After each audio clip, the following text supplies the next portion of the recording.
I just kind of want to get your encapsulation first of why you think Kamala Harris is the right woman for this moment in this democracy. I mean, it's obviously been a hell of a month, but curious, especially from the standpoint of advancing racial equity, why is she the right person? You know, I am a person of faith, as you know, and I truly do believe in divine timing. And I think that there are moments in time when the ancestors conspire with the Creator to shift us forward in ways that we could not have gotten there on our own nearly as quickly. And I think it's important to recognize that there are no perfect candidates because there are no perfect people.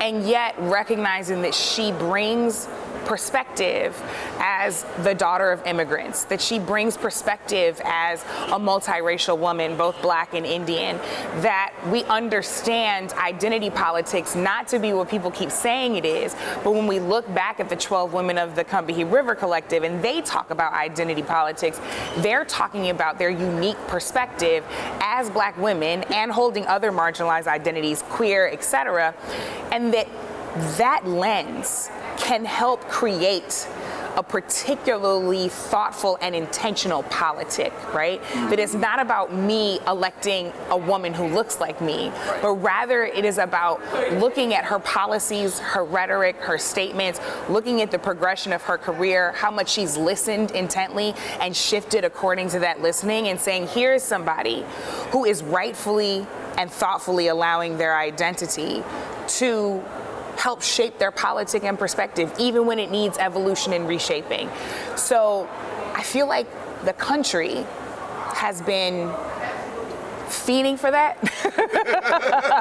in ways that we weren't ready to admit, right? Because we had the chaos of Trump, and then we elected a stability president in Joe Biden, and circumstances were such that even before we knew we were ready, the ancestors conspired with the Creator and said, now is the moment for people to actually see what the future can look like and decide to get there together, not by putting all their hopes and dreams in a candidate, but by figuring this out together. Obviously, you've been doing this movement work for more than a decade now. Yeah. You know, we just marked 10 years since Michael Brown's killing.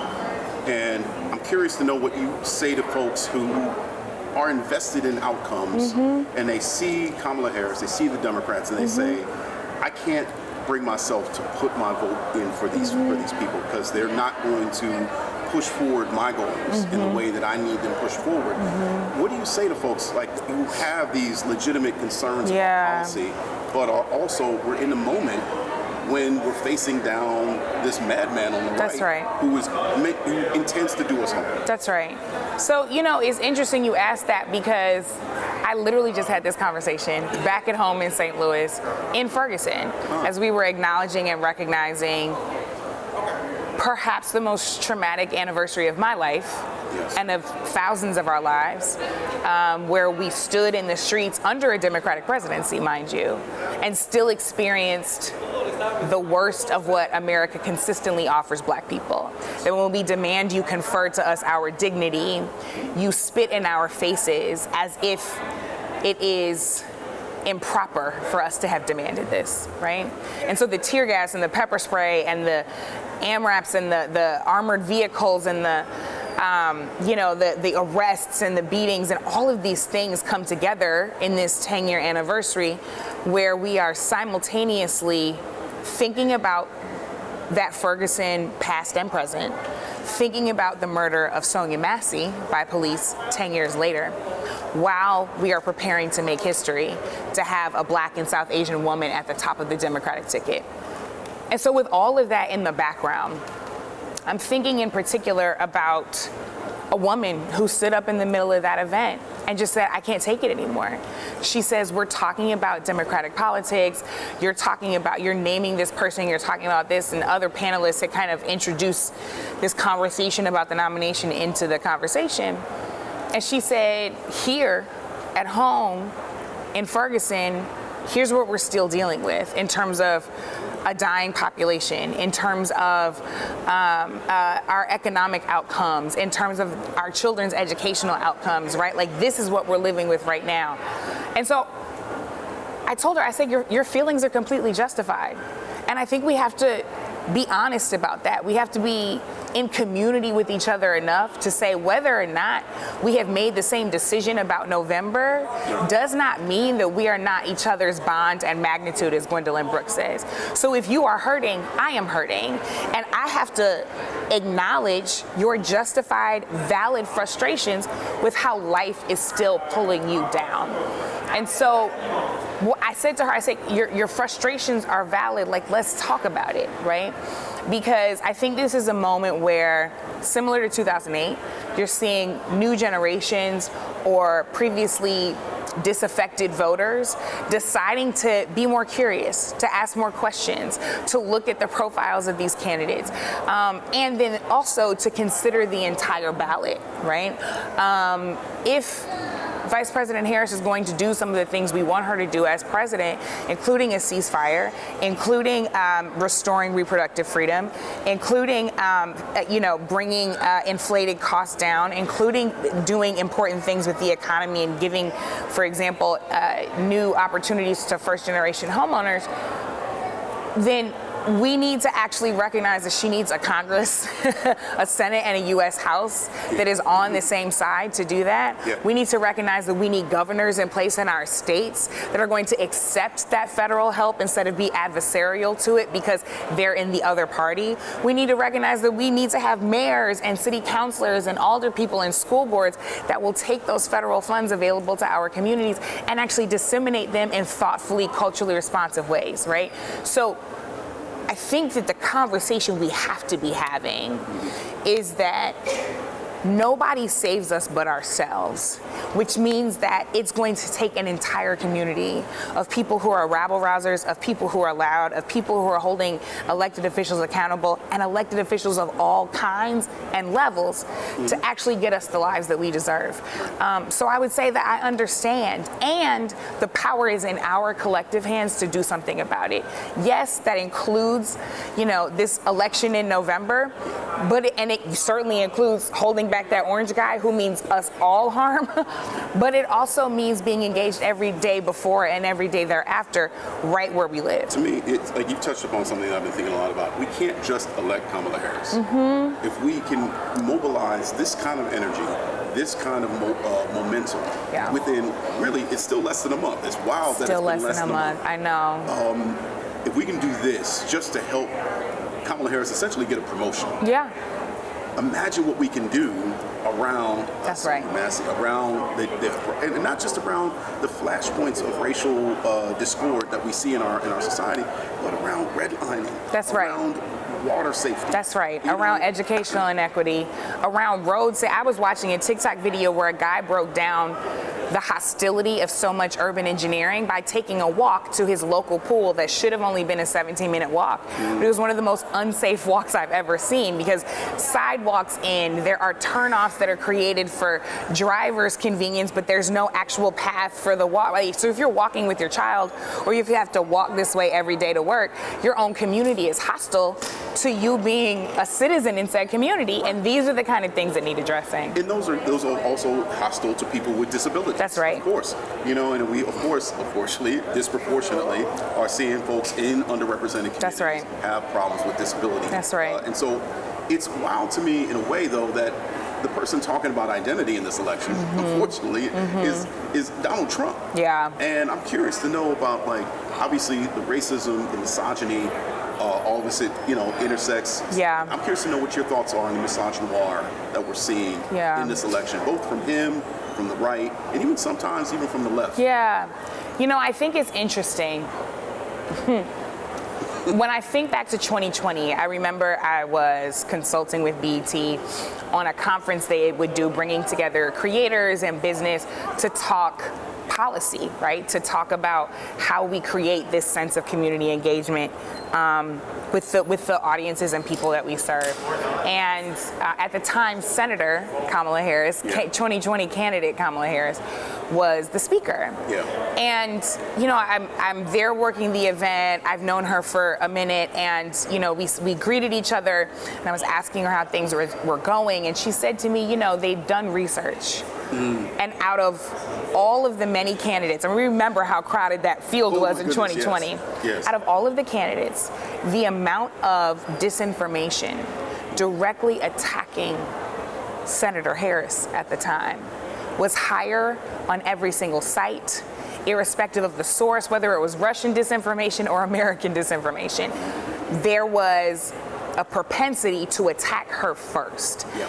And that has always stuck with me, not about her individually necessarily, but because it also matches the other research we see about social media, that Black women are the most attacked on Twitter, right? That we're the most attacked on all of these sites, that people have this weird obsession with trying to humble us and cut us down to size, right? Like whether it's our looks or our politics, there's always an overwhelming interest in trying to tell us that we don't know what we're talking about. And so here we are in this moment where not only is a Black and South Asian woman about to top the Democratic ticket, but where we've seen a groundswell of Black women owning once again our collective political power, even when we don't all agree with each other, to say we have an end in mind and we want to work together to get there. Yeah. And people trying to cut that down to size, right? And telling us that we are low information voters, right? We love that code word. Telling us that we are, out of our depth and we don't understand the nuance of global happenings and domestic happenings. Meanwhile, anti-Blackness is global. Right. And any form of oppression that you can name, Black people have suffered here and across the diaspora. Right. And so I think that there's a real power in us identifying and correctly naming what we're seeing. That yes, it is racism, yes, it is sexism, but to your point, it is misogynoir. So when we keep in mind what the Black woman who coined the term misogynoir is trying to tell us, she's saying that what happens to Black women is not just the combination of racism and sexism, that it is a unique intersection, shout out to Kimberly Crenshaw, at which Black women experience something very specific. So let's look at what's been happening to Kamala Harris as an example. She slept her way to the top. That's the Black Jezebel trope, right? Yes. She's not smart enough. That's the Black laziness trope. Meanwhile, they keep calling on Black women to fix our politics and save our democracy. So we can't be all that dumb, right? But when we're sharing our opinions about the election, people are saying, well, you don't know what you're talking about, right? They're commenting on her looks as if that is what she leads with, despite the fact that she's been elected statewide and then nationally all these times. Yeah. And so those attacks are specifically targeted toward Black women. We have to name it clearly as misogynoir, and we have to understand that fighting back against that requires consistency of engagement, that we can't just name it once. We have to name it each and every time it happens and dare people to keep talking about us like that. Amen. One of the things that you brought to mind as far as going back to the 2020 race, when I profiled her, actually when I saw her launch her campaign in Oakland, I'm thinking that Kamala Harris in 2020 had the most interesting argument for the presidency. Here's a woman who has grown up, in a liberal environment, but it said, I'm going to invest in government work. I'm going to invest in working within the system to change that system, despite the fact that there are Black folks screaming louder than ever in 2020, perhaps, that this system is unjust and doesn't work for us. Yeah. I'm curious to know what you think has changed 4 years later, if anything, in terms of the national mood, and what makes the circumstances more right for her campaign this time around, because I'm seeing her attract folks in ways, and I've seen her get better at politics in ways that frankly I didn't anticipate. Yeah, I think that there is a power that she's been intent to own, stepping out of that very difficult role of vice presidency, where people see you as more powerful than you are, and it's also easy for people to make you less powerful than you are, and simultaneously balancing that, right? Being number two to a white man, right? That brings all of these additional dynamics of people's perspective and perception. And so I think that watching her step into that power has been energizing for a lot of people, right? Watching her be the first at the podium, watching her say the policy agenda, right? Watching that policy agenda shift from what President Biden's policy agenda has been, not just in rhetoric, but as we see more and more this week with the plans. Yes. And so I think a lot of people are encouraged by that. I certainly am, right? And there are people that still have questions, rightfully so, because we should always have questions of the folks that we're thinking about electing. 100%. And so I believe that the kind of, even some of the pushback that we've seen, right, from the uncommitted movement and others around Palestine, around climate, they have been experiencing an engagement that they've been seeking, right? A level of engagement and intentionality. Vice President Harris meeting with uncommitted leaders in Michigan was a departure from what a lot of them had been experiencing with the Biden administration. And so folks are saying, okay, here's someone at least willing to listen. And I can negotiate with that, right? I can put forward my goals and really reach for the moon. And even if we land amongst the stars, this is better than what we had going into this election. And so I think that that's part of what's different. I also think what's been really smart about the campaign, just from an analytical perspective, is that they have been future focused. Yes. So yes, saying we won't go back, because it is important for people to have a very clear memory of what our time was together here as Americans from 2016 to 2021 through January the 6th and after, right? Right. And she's saying we can do more than just stabilize ourselves. That we're focused on the future, that, together we can win. And I think that kind of progressive energy, small p progressive, that says we want to actually take discernible, meaningful, marked steps forward is part of what's bringing people inside, because folks have wanted something to be excited about.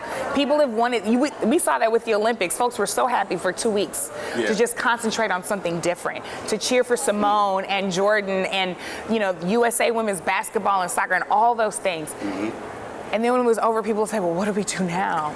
And a lot of people have said, I'm going to put that energy in trying to help build the country that I know we deserve. I want to ask more actually about white women.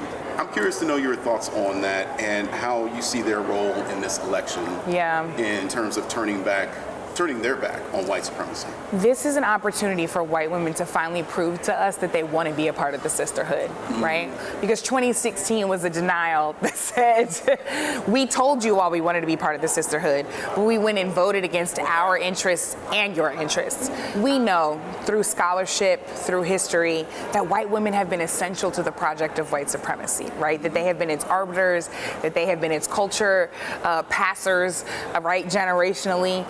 That they have been the ones participating in the story and then telling the story so that people would aspire to the story. Right. And so in order to play their part in this election, it's about being a traitor to that. Yeah. Which is not an easy thing for most people to do when they've grown up in something, right? As a Christian person, right, I had to grow up out of the homophobia that was being spewed at me. I had to grow up out of the transphobia, or these ideas that women didn't belong in the pulpit. I had to grow up out of that culture. And even though I'm still a believer, I had to set my own boundaries and understanding of what my relationship with God was. White women have to do the same thing. Yeah. They have to set new boundaries of what the sisterhood is supposed to be, of what it means to build consistently in community. And we know that they are an essential voting bloc, especially when we look at these swing states that are so essential. When we look at white suburban women, white college educated women, white women that have always been told to vote exactly like your husband, right? We need you to get in the booth and get ready to lie. Okay, if you have to tell your husband that you voted for the orange guy, but you really didn't, do what you got to do and finally show up as part of the sisterhood. Not like the suffragettes who dumped us, like Susan B. Anthony and Elizabeth Cady Stanton who dumped us early. Not like, white women in many parts of the women's lib movement that did not want to pay attention to the intersections of race and sex, but like a new generation of white women. And I'm glad to see people like my friends Glennon Doyle and Shannon Watts of Moms Demand saying, we have to answer the call, right? We have to understand our assignment, and our assignment is to do the exact opposite of what we've been doing. I'm curious to know what you think she should be talking about and the Democrats should be talking about this week? I think it's going to be essential not to ignore young voters, especially those who are focused on Gaza. I'm somebody who believes in the liberation of all people. And so just as much as I stand for Black liberation, I stand for brown liberation, I stand for Palestinian liberation. And there are lots of young people who want to be able to invest in this campaign and need some really clear commitments from the campaign to prove we're moving in the right direction. Some of those commitments won't be enough for everybody. And I understand the people who still say no, and I understand a campaign that's trying to please a lot of people and says we can do this, but we can't do that. But I do think that those actions can at least indicate a future plan, right, and a future trustworthiness. So I think it's going to be important for them not to ignore those young voters, especially as many of them go back to college and are going to resume making their voices heard on college campuses like they did before. I think it's really important not to neglect the folks who are really getting hit the hardest every day, right? I'm talking about like everyday Black folks who are like, these eggs are still too high. The paper told me that inflation came down, but the grocery store prices haven't come down, right? So this strategy about really leading with that economic plan is saying I'm going to stop grocer gouging, that I'm going to stop allowing hedge funds and private companies to buy up all of this property and then raise your rents or the mortgage or the housing price to a place where you can't afford it. I think that that's a really important strategy, and it's important for people of color, Black people in particular, to be able to see themselves in the center of that, and I'm hoping that the campaign really hones in on that specifically. Lastly, I would say that I think what's been smart is that Vice President Harris keeps reminding people we are the underdogs. Yeah. That don't take for granted these early few weeks of excitement, of fundraising. Yes, we broke the records. Yes, these people have been breaking Zoom every week, and that's a beautiful thing. And yet, if it doesn't translate into votes, then all of it will have been for naught. And I distinctly remember in 2016 walking into the Javits Center where the Hillary Rodham Clinton victory party was going to be. You remember, you were there. And everybody was already congratulatory and self-congratulatory at like 6 o'clock in the evening, right? Somebody tell me it's going to be an early night. Right. We're all going to be able to go home early. And I remember leaving there because I was doing live coverage for BET, and I had to go to the studio. And as I was leaving, we were starting to see these states come back and get called. And I said, oh, Trump keeps winning. Oh, we can take absolutely nothing for granted. Imagine sitting on live television and trying to find language to give evidence to how Black folks are feeling. If like all my friends texted me like, what am I supposed to tell my kids tomorrow, right? What are we supposed to do? Trying to give language to all of that on live television in a room full of Black people to an audience full of Black people, it shook something in me that I will never forget. And in this moment, I think that it's been smart that the campaign has said, don't get too happy too soon. Don't count your chickens before they hatch. We have to fight every single day through the end of the day on November 5th. Yeah. We only got this short campaign. Yeah. What gets her across the finish line? Well, we know that in a limited amount of time, she had to introduce and reintroduce herself to the American people, right? There were people and press outlets that were not paying any attention to her when she was vice president. So a bit of a reintroduction had to happen. So the folks who were saying it was the Vibes campaign, that's probably what they were feeling, and I understand.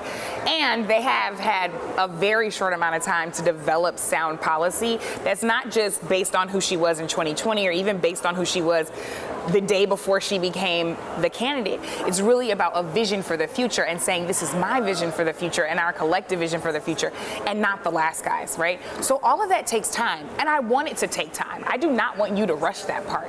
And I think how they've been addressing racism has been interesting because I think that in the best way the campaign has been showing instead of just telling that it is an asset. So as we naturally organized ourselves in kind of affinity groups, right? Win with Black Women, which has been around for 4 years. And I was there at the very beginning with Jotake Edie when she founded it. And so many of us were, got on that call. It was 44,000 Black women And people followed, right? The white women came in, the white dudes, as they call themselves, came in, right? LGBTQ folks, disabled folks, Christians, evangelicals, right? Indigenous folks, people you wouldn't have even expected to say, I'm going to gather my community. If we're seeing that as a positive strategy and an asset, the campaign has been embracing it. They haven't discouraged it. They said, thank you, right? I think also, instead of sitting here having to answer these birtherism questions about whether or not she's black or Indian, when we know people can be both, and that she did not wake up and turn black, as one person said, who's on the other side of the ticket, she's just out here being black, right? Like, her debate prep is back at her home in the Mecca at Howard, right? She's greeting the Howard freshman students, right? She's being the same person she's always been, and she's saying, if you want to say that this person is not black and not Indian, then like, that's on you, right? Somebody needs to show you how a Punnett square works, and how DNA passes on, right? That she's like, that's not my business. I'm gonna keep being who I was, and I think that there is a space for her at this level to say, I'm not going to dignify that with an answer. But don't worry, you can get on Twitter with you're obsessed with Donald Trump, and you can see the rest of us answering for her. Amen to that.